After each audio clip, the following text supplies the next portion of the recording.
now time to get into how the build actually works. Now, for Sirius and Orion, for the build, I would recommend having Orion as your primary, as any subsume abilities will not work on the other brother. Well, they will work, but you can't subsume anything onto the secondary brother. And because of how Sirius is built, we pretty much want everything in his kit, while Orion can deal without his clone. Aside from that, the build is pretty straightforward. So for Archon Shards, I don't really know what to put here. I'm just going to do Strength. If you guys have any other ideas, make sure to leave a comment down below on what you use. And for the subsume ability, we are using Roar, since that faction damage bonus does actually apply to Celestial Clash. I don't know if any other ability would be better than Roar. Like, for instance, maybe Kullervo's Wrathful Advance, but I haven't really done a build centered around that yet, so it's still just sort of iffy on if it is a thing that I can actually pull off and put into the game. Now, for the actual upgrades, I'm going to put my mouse here just so that you guys can copy it while I talk about it. Corrosive Projection helps to get rid of their armor. It makes them weaker so that your attacks do a lot more damage. And Power Drift is mostly for the knockdown and for the strength, because that strength is very, very important as Celestial Clash goes off strength. And that's what you really, really want in order to maximize your damage. Of course, we're going to be using strength mods like Blind Rage and Transient Fortitude to increase strength, and we're going to be using Equilibrium as well as Arcane Steadfast, since their passive allows these two, this mod and the Arcane, to make them effectively unable to lose energy. It is really hard to run out of energy with these two unless you are getting unlucky with your health orb spawns and health orb drops. Stretch is mostly just for the black hole and for the scythe. But for Celestial Clash, it is also useful. You don't need too much range. This thing already, without Stretch, has a lot of range. Stretch is just nice to have on, not only for that extra bit of range, but it just helps for the overall kit. Primed Redirection gives you extra shield, so you don't have to worry too badly about getting destroyed. It gives you a little bit of extra tankiness that you might want. Primed Continuity is mostly for Roar, to keep that up longer, since you don't want to keep using your energy in order to proc it all the time, as well as you want to make sure Roar can last the entire duration of Celestial Clash. Precision Intensify is once again more ability strength, since you're trying to pour as much as you can to Celestial Clash. Precision Intensify is basically a must-have, and Agur Secrets is there to help generate some energy as well as give you strength, which is, as I've already said, amazing. Also, while we're using Molt Augmented, because that gives you even more strength as you kill enemies, so it's very nice. Now, the two brothers are very, very similar in how they're built. In fact, I'm pretty sure it's the exact same aside from the Aura mod, because for Sirius, all we changed up was using Brief Respite, mainly because Sirius and Orion are meant to be used together, and they do work well together. For Sirius, a lot of the things that we had on Orion are way better, but we mostly built Orion the way we did for the strength and for the duration of Roar. For Sirius, we have Equilibrium and Arcane Steadfast, once again, so that he doesn't run out of energy, Primed Redirection for the extra tankiness, and we have Precision Intensify, since during Celestial Clash you will switch between the two brothers, and it's good to have good strength on either of them so that you can always have access to that. Plus, with Blind Rage, Agur Secrets, and Transient Fortitude, you make sure that Light Sanctuary is always going to have that gigantic damage reduction buff as well as heal rate, which is very useful for keeping you alive when you're on the ground, and is pretty much needed in a lot of scenarios, especially if you start running out of energy. It is a very good thing to have on any defense mission or any place where you're going to be in a standstill for a long period of time. Plus, it also helps out your teammates, so they're going to like you for that. Coronal Ejection is also very good because it helps with pickups, and it's good bonus damage. Since we're going to be building a lot into ability strength, your primary damage isn't really going to be your weapons, but is going to be your sights and your abilities that you use, like Jade Stars. Primed Continuity, once again, it's very good for Light Sanctuary, Jade Stars. Not for this though, but you know, for these two, it's always useful. It is a very nice ability to have. It's a very nice thing to have on Sirius overall. Power Drift for the ability strength and knockdown resist, and Brief Respite is to make sure that both of them have an easier time staying up when you use abilities, so you don't have to worry so badly once again. You're going to have an extra bit of tankiness, and that's going to be very useful. Plus Molt Augmented, once again for the ability strength, because we always love the ability strength on this.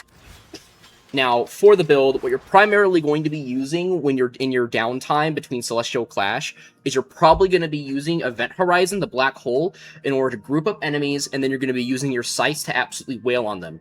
Gravitic Slash is very good for this because it reduces shields and armor, and then you can combine that with Sirius by switching over to him and using the exact same ability in order to deal heat damage and pickups with the scythe. Overall, using the black hole and then those two sights is a very good way of generating the constellation that you need for Celestial Clash, but it's also good to make sure Jade Stars is active so that you can get that extra bit of damage whenever you use your sights, and also to have Light Sanctuary when you're in your downtime so you don't have to worry so badly about getting absolutely nuked by random enemies.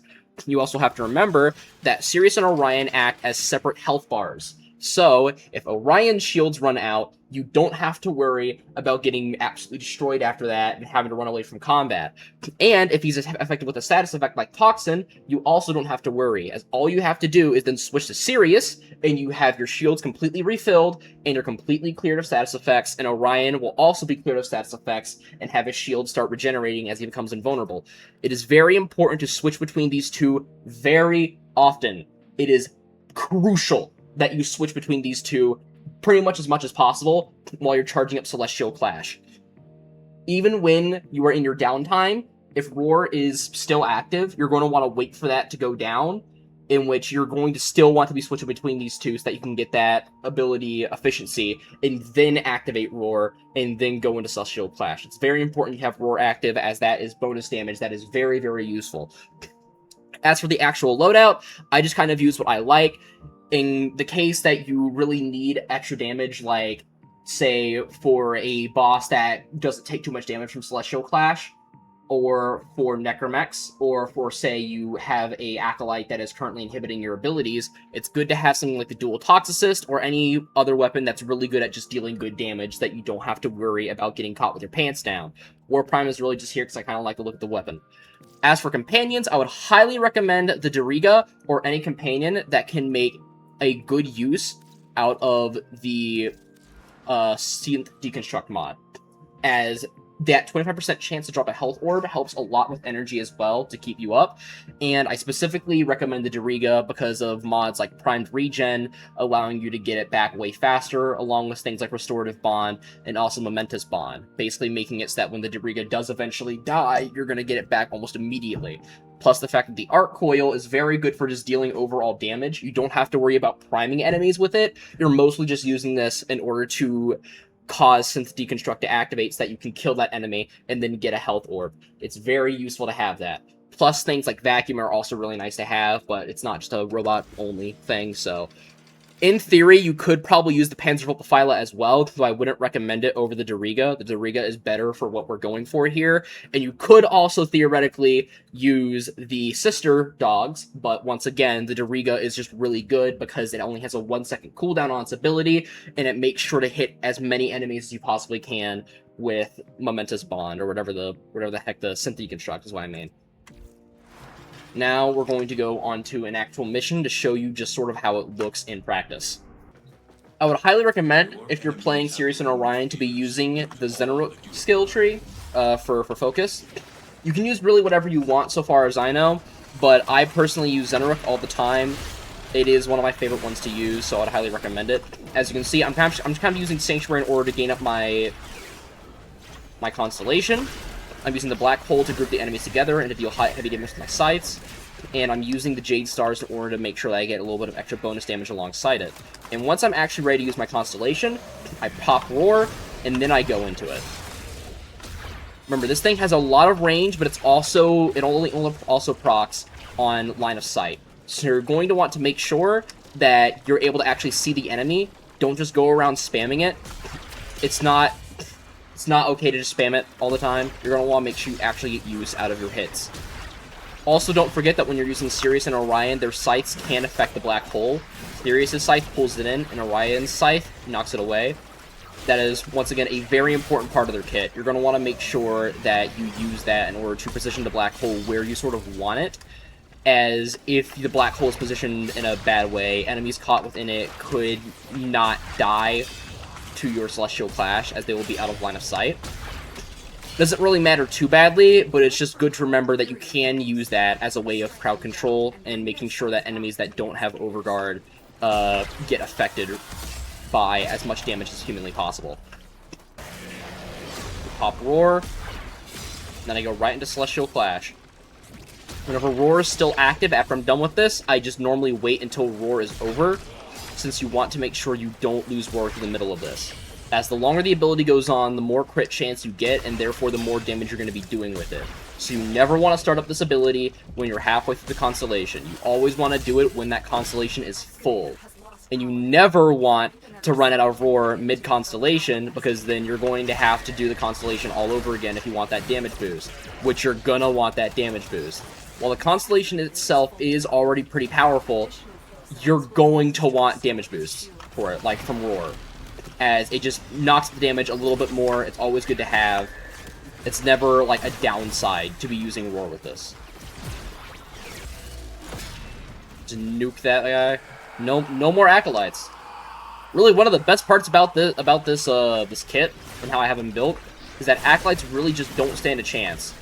You just activate your Celestial Clash, and there's not really much they can do.